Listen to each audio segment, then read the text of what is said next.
Hello, hello. I'm Jett Artiaga, and this is Pack After Hours, a podcast where students talk about people, places, and things outside of campus life.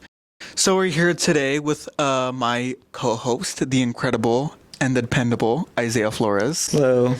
And our special guest today is none other than Fernando Herrera. Hello. I'm glad to be here. Of course. So what are we going to be discussing today? Today's discussion will feature and consist of various topics of animation art, something that I'm proudly a part of as an artist and animator for many years of my life. So tell us about it, actually. Animation art was a prime staple in what I do and how to pass time for a long time. But eventually, as time goes on, I get busier and busier, and it gets a little more difficult to make what I want to make, which is understandable. I'm a college student. I'm freshly 18. I'm doing stuff. I have work to do. I have a job I need to do with my parents and stuff like that. It gets a little complicated and overwhelming, but I still can appreciate the arts that other people make, and that's what I like about it. Regardless of the fact that I'm in a huge art block right now, it doesn't really matter. I still like art and animation as a whole, and I like to talk to y'all about it. Yeah. So actually, how did you start with your whole animating? Was it a school thing? Was it just for your free time? So how exactly did it come up?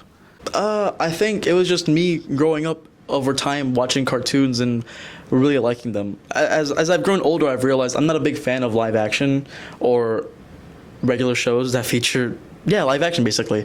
I'm more of a cartoon guy. I like drawing. I like seeing people draw. I like seeing people make their own things. So when it comes to music, art, compositing, writing, all sorts of stuff that go into a visual type of show that's 2D animated or 3D, I'm a big fan of it. So whenever I realized I could make that myself through digital means or traditional paper and pencil type of ways, I decided to do it myself. And I started using some mobile apps on an old tablet I got at a pawn shop back in 2013, back when I used to live in Pleasanton. And after messing around with it for a while, I just got better and better, and it worked. It worked pretty great. Nice. But when you were first drawing, obviously you drew on paper first, right? And then you moved to digital? Mm-hmm. So what was that like? Because did you I started drawing on my phone when I moved to digital art. So I started drawing on paper, obviously everyone does, but then I got the app called Procreate on the iPhone and I was drawing with my finger. Did you have a similar experience like that, or? Yeah, basically. But whenever I started out, because I'd always use sketchbooks or notebooks, specifically composition journals and things like that, the 3 rings, or not 3 rings, the ring journals. I like those. I don't like the composition books. They're really weird. Sketchbooks are intimidating though, because the first page and you want to just make it beautiful. You know those spreads on sketchbooks on Instagram where they have the most perfect layout of their characters and all that. I can't have a sketchbook for that reason. It's too much pressure. What I do is I draw on paper, separate pieces of paper, and then I'll just mush them together to make my own journal. What's the first thing you draw on a new sketchbook? Anything. I don't have that kind of fear. So I just draw whatever I want. But the bad thing with me, I don't like owning journals and stuff anymore. That's why I like using digital stuff or little scattered single grab pieces of paper, because I never finish my journals. Does anybody finish their journal though? People do. A lot of people do. A lot of people have an issue where if they don't finish their journal, they feel like they wasted it. But my entire life, I've never finished a single journal. Whether it was for school or whether it was for drawing, never finished. I was going to say, for me, I think I've only done 5 pages of drawing, and that's about it. I'm all right, new journal. Literally. I don't know what it is. I guess I feel it's the vibes that just kind of throw it off. I don't know. I'm always inconsistent. I never pay attention super hard to what I have, and I always end up either losing the journal, using it for something else, I leave it in my room for too long, or I just forget about it, or I get a new one, and then I stop using it. I'm pretty sure if I go in my closet right now, I can get at least 5, maybe 10 journals that are just either a few pages ran through or halfway and then it stops. Circling back to what you said, what's the very first thing that you put in your journal? What I used to do personally was, as soon as I started a new sketchbook, I would always think to myself, all right, what's the first color that pops up into my mind? And I always think red. Okay, I got to draw something red. And I kind of just lead onto that. And then the next page is oh, orange. So that's the way that I would used to do it. Do you guys ever buy a sketchbook before you finish your first one? Just because it looks nice and you're I really like that sketchbook. I really like that sketchbook, but I haven't finished the other 2 I'm still working on. Yeah. Well, for me, I buy my sketchbooks, but as soon as someone gives me a new one, or if I find a new one, I automatically use that one. What's your favorite brand though? Moleskin's pretty good. Actually, what's your favorite type of paper to draw on? Ooh, cardstock. I fell in love with cardstock. I forgot how, but ever since 2000, like I want to say 18, cardstock has been my top favorite. I have a whole what's the packets called? Well, like of paper. I have that of cardstock in my backpack right now, literally. Nice. For me, I think I'd usually get the multimedia sketchbooks. So like you can use color pencil, ink, paint, that sort of thing, and like it would just not bleed I'm pretty through. sure that's cardstock because I cardstock's think so. thin. It's the same material. For Yeah, sure. it's like thick and wobbly. Sounds like a metal sheet that you make faint thunder sounds with. Have y'all tried Copic markers? No, but I want to. It sounds familiar. Which ones are those? They're basically paint markers. I don't remember too much about them, but they're like oil based, I think. Like the So popular black ones. yeah, you can mix them. You can mix them together. So they're very opposite from Crayola. You can like push them in. Okay, what about Posca markers? Bosca. I haven't tried any markers. I'm not a big coloring on traditional means guy. I hate coloring low key. Like I just like the pencil and ink. I like coloring on digital 'cause it's easy. You can like use a paint bucket, you can use a selection magic wand tool, and all that, and like Clip Studio. But on paper, I never really color anything. You mentioned a lot about your history with. So would you consider yourself a cartoonist, an artist, or what's your title? Mostly cartoonist. I'm not a big fan of still lifes or real interpretations or caricatures of like human anatomy. I've never taken a single art class in my life, so I don't know anything about anatomy, but I'm willing to learn because I want to make better art as time goes on. And with better art, regardless of the fact if it's cartoony, requires a basic knowledge of like anatomy, and I need to do that. I really need to like take some time to learn. That's true. Yeah, a good place to start actually is this guy called Andrew Loomis, and there's this thing called the Loomis method, where you draw a circle, you cut halves on the sphere and then divide it into fourths. Very. I'm sure like you can do that, or you can just draw a little. Are you aware with the cow art style? Cow art style? Yes, of course. I love the the bean cow art style. face. So there's like this Gravity Falls, Steven Universe. What cartoon changed you? Steven Universe, 100%. Steven Universe, I don't know why I fell in love with the show as soon as that trailer came out. As soon as it announced that the show was premiering in December 13, 2013, I loved it. I remember seeing the trailer, seeing how like nice and aesthetically pleasing it was, and I was like, I'm gonna watch the show. I'm gonna give it a chance. I watched it, and ever since the airing of the last episode of Finale or Future, I loved it. Loved it ever So since. you're like an OG, because I got into that show in 2017, but like wow, you got it. It started in 2013, so I wasn't even conscious in 2013. That's crazy. I wasn't either. I just remember the cartoons. I feel kind of bad because I remember what got me into it was the movie. So I like arrived very, very late. So like I literally had to rewatch the entire show right before getting into the new spin-off that was. Which one was that one? Steven Universe Future. Yes, that's the one.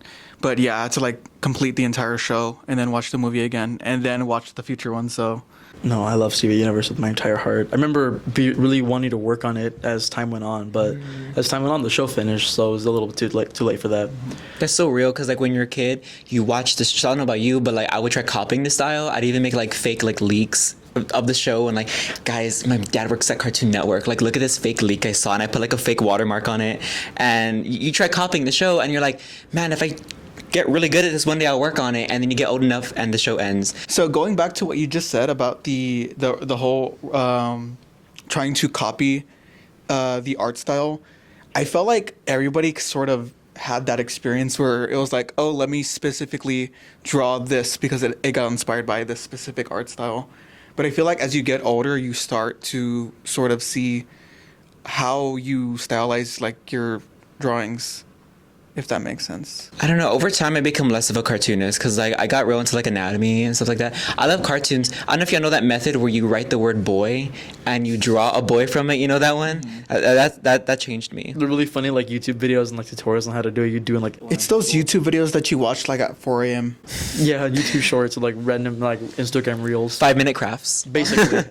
Honestly, what I love about cartoons specifically is that there is no form of, like what you said, anatomy. Like, it doesn't matter, like, the way that the characters move, the way that they're shaped, that sort of thing.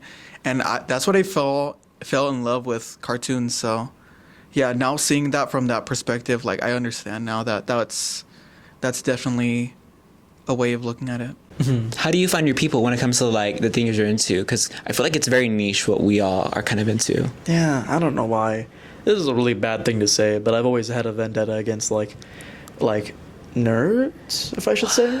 I don't know. Some people are like, there's no harm in being expressive in who you are. Of course not. But it comes to a point when you're a bit too overzealous with it, and then it's a little too much. Like, growing up, over time, I realized that I talk too much. I'm a little too loud. I'm way too excited about things, and then I need to calm down a lot. And over time, I realized, yeah, they're right. And so I do that, but then I see other people who do the exact same thing that I would do when I was younger, and I'm like, I don't like that anymore. It's just like hard in general to have like to be so interested in like certain things, and you have to act normal around other people about it. Like you can't like when you see like your show in public or whatever, like when I see a Steven Universe shirt in public, I'm like, oh, I want their number and everything, but I can't say that. I have to be like, oh, nice shirt, you know, like you have to contain the fandom. I didn't mean it like that. I just meant like whenever you try to find a group of people that have the similar interests with you, they tend to be the way that you used to be when you were younger, which is really odd because we're typically all the same age, which is weird. I don't know. It's really weird. It's really hard. That's why I was surprised when I met y'all too, because we had the very similar interests, but y'all don't act the way that I hate. You know? I think what you mean is just like sometimes like people could be so into their thing that it's hard to like socialize with other people. Kinda, yeah. What was like the first fandom that you really got into? Before we get to that, let's take a break.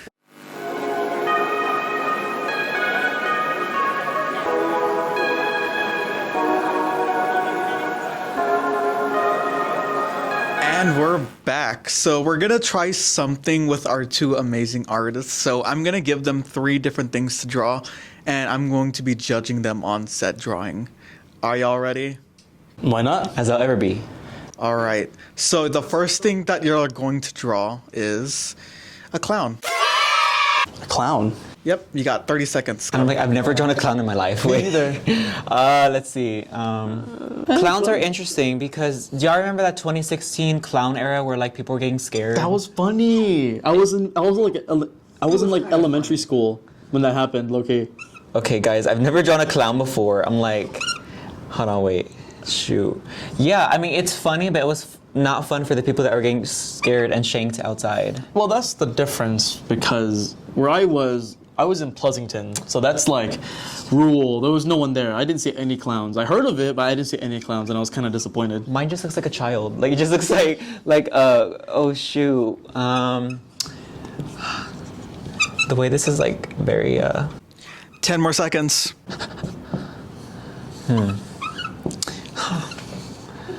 What? Look at this. That's crazy.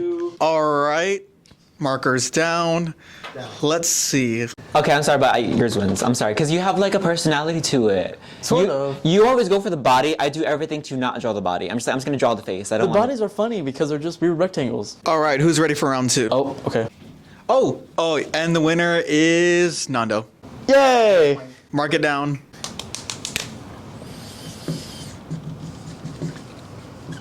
All right, perfect. So your next character you're going to draw is a cowboy. All right, begin. I've never drawn cowboys, actually. 60 seconds.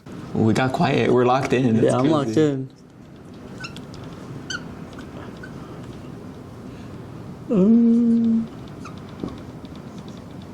So what are some features that y'all notice about cowboys?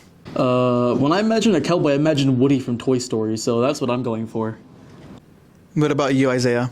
I always think about the bandana and how it kind of like loops around their neck, and that's it. I don't know. I don't really think of their features. I just think of what they represent, like 30 seconds. you know, like being on your own, being a lone wolf, I guess. And I made mine a skeleton because that's just my style. Yeah. I don't know how to draw cowboys, low-key. And I don't remember which hand is this one. 10 seconds. The belt. Oh my god. 5, 4, 3, 2, 1. Markers down. Uh-oh. Very nice. I don't know how to draw cowboys. I was trying to figure it out in my head, and I used all my time on that. Well, based on using your space on your drawing board, I would say, Isaiah, you get the points. Yeah, Isaiah definitely gets the point. Well, the fact that, like, cowboys are all I draw, actually. Yeah. So. Last round. This one's the tiebreaker. Let's get from the peanut gallery. Peanut gallery. Draw. The horse. Okay, I don't know how to calm down. Okay, please. I don't know how to draw animals. Okay. There's a little. Oh, Oh, all right. Perfect. So you're going to be drawing Primo. maybe. Hold on, wait. Hold on, he doesn't know what Primo looks like. He's a freshman. So. I really don't. Do you know what a horse looks like? Oh, reference. We'll have a reference. You know I love a reference. I know you're right, Artists but, love a like, reference. We're gonna add Primo's face like right in the center of y'all. Oh my god. Present it. There you go. All right. I'm gonna give y'all a minute and 30 seconds for this one. Okay. How does that sound? I guess so. I love that you said horse and you're like, oh, let's get the next best thing, a pony. What is he? A Palomino? He's a Palomino. Yeah. Now. All right. Okay. So animals are the first thing I learned to draw actually. I would look at fan art on the internet. I learned to draw wolves. But this is your podcast, so what about you, Nando? What's your relationship with drawing animals? I never really draw animals. That's the thing. I've only recently started seeing a bunch of DreamWorks and Pixar animations that decided to make characters that were basically animals, and then I was like, making a character into an animal isn't that bad of an idea. And then I ended up falling in love with the idea, and so I decided to just keep it going, I guess, with my own. Just for that, I'm giving you an extra 30 seconds. Love that. I'm just drawing BoJack Horseman. I really that's don't know crazy. how to draw horses. Huh. Let's see. He has a Would y'all think Primo would appreciate this? Probably not, but is he a real person? I don't think so. I think he is, at heart. At heart? Well, Primo's not a person, he's an idea. Well, yeah. Like Hollywood. Like Hollywood. Yeah, okay. Hollywood. Isaiah, do you think you'd ever? Wait, hold up. Everyone stop. That's great. What Oh did I do? gosh. Oh, God. That's a great drawing. Isaiah- I can't. Do you think you'd ever go into like a professional career, especially at the current climate the cartoon state is in? No. 20 seconds. Being a cartoonist as like a side hustle, hopefully. 5, 4, 3, 2, 1. Markers down. Okay. Let's see. And there's BoJack Horseman. Love that. Well, we can clearly see who the winner is. We have the horse, and then we have, well, what I can see is the Lion King. So congrats. That's crazy. Well, give it up for Nando. So Nando gets the points. Let's take a break and we can reset our set.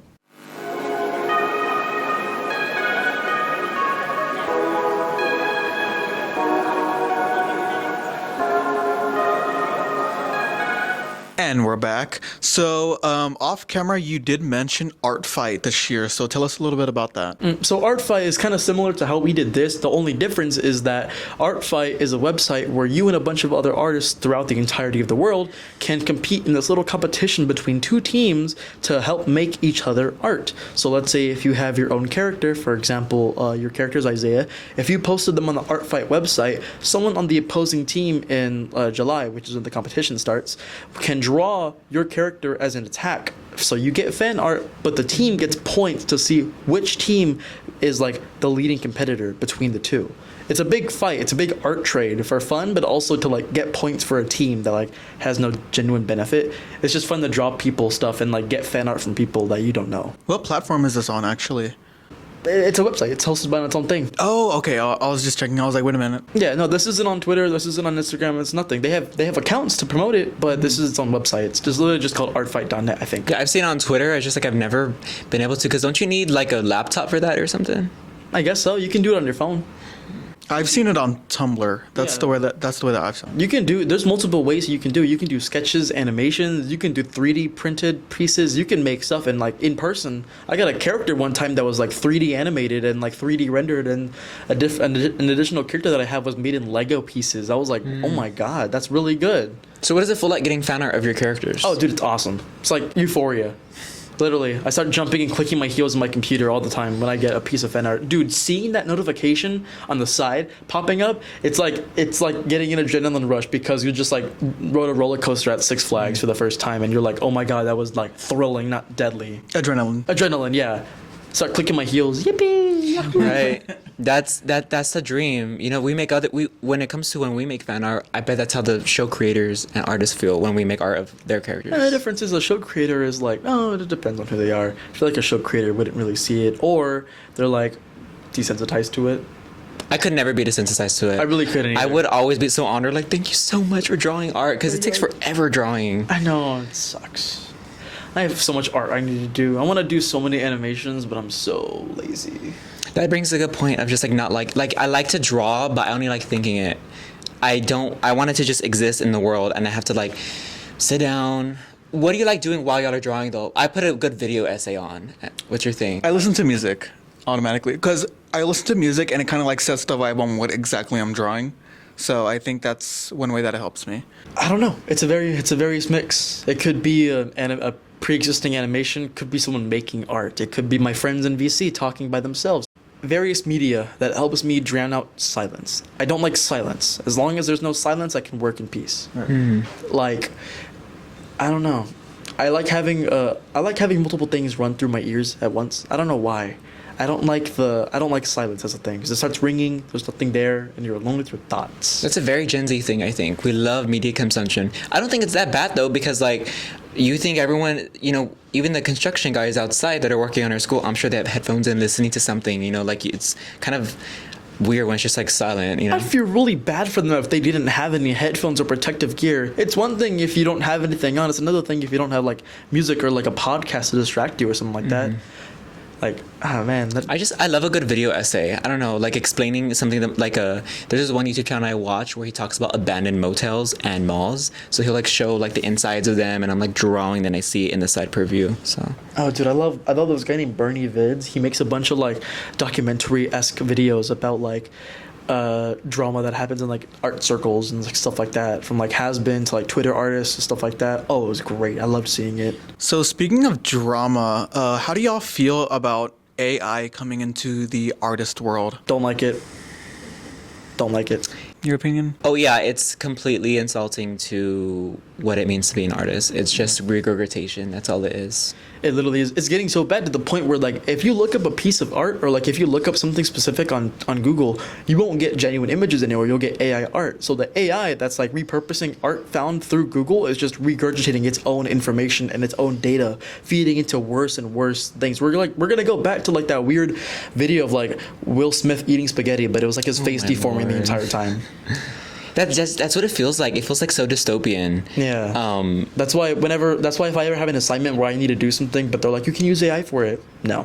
I'll take time. I'll go the extra miles and make something of my own detriment. And that's the way to go. An argument towards it, though, is that apparently people say that AI works a lot the same way we do, where we have our inspirations and we just like remix it. Like, for example, my art is very inspired by like Western art, cowboy boot advertisements and like different things. So some people may say, isn't that just what AI does? Doesn't it just like regurgitate what you see? No. But I don't agree with that. I'm just saying like that's just what they think. Yeah, no, I understand that's what you're saying, but I'm saying no, it doesn't work that way. It's because you're a person making you with an inspiration and a devout creativity, like a pathway to making something original in a sense that's inspired by something. And AI is just making something that you told it to do because it wanted to, because it's being forced to, in a way that doesn't really sell it 100% like a human would, making a piece of art. I was going to say, it's gone to the point where, like, if you even go on Etsy, because a bunch of artists sell their art there,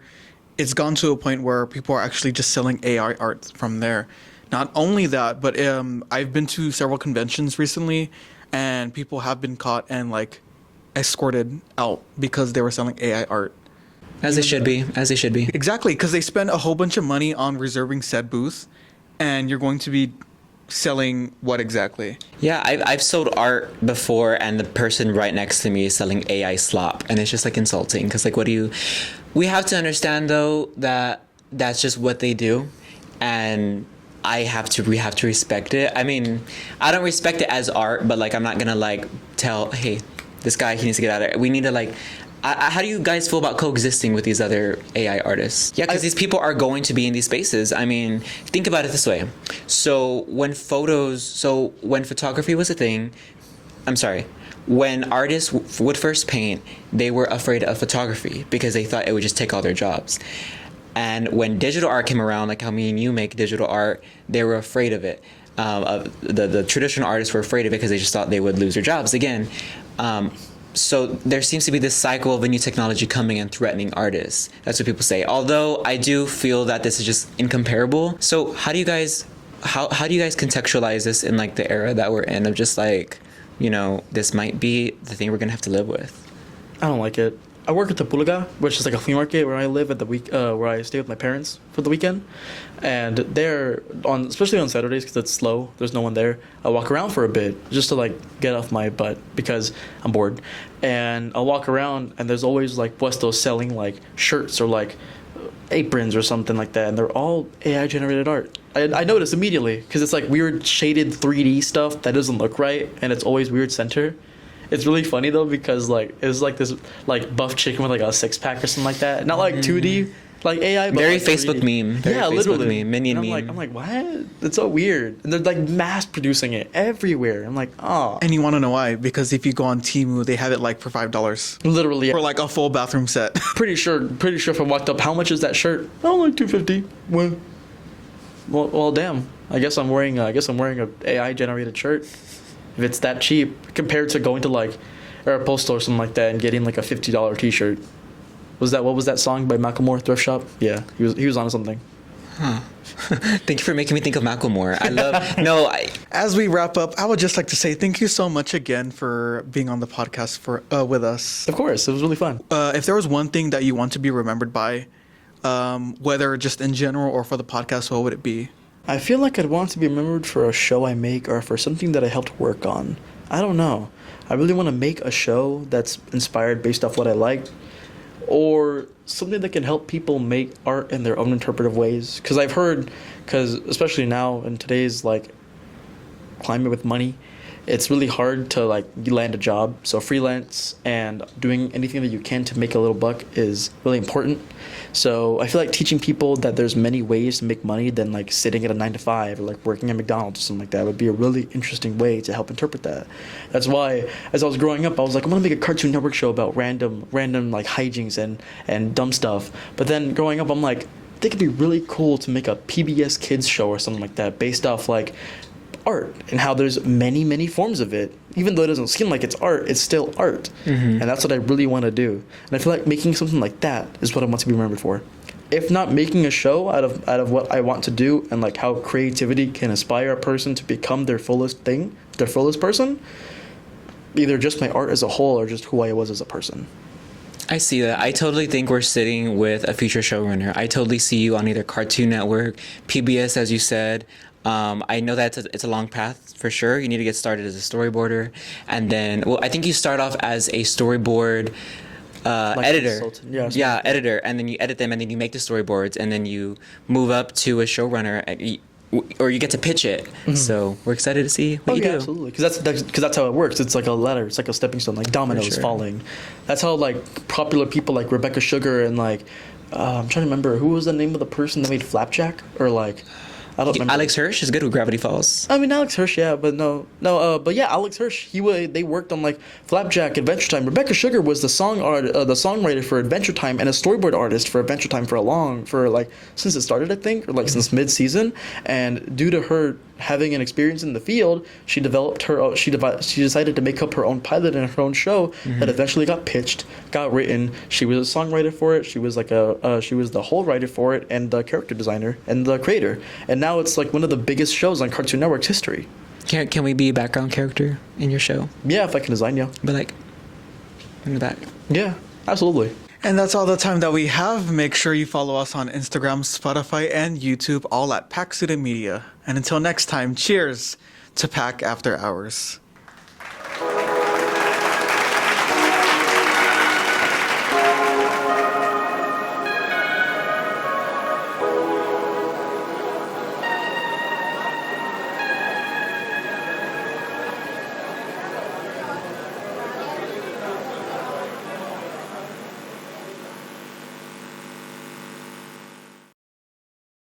It's like I can't say that. It's like Primo. Give him a minute for this one. oh god, this is scary. He looks all It's so random, but like He has a weird thing about mopeds. I don't know a thing about a moped. You know that song? Downtown.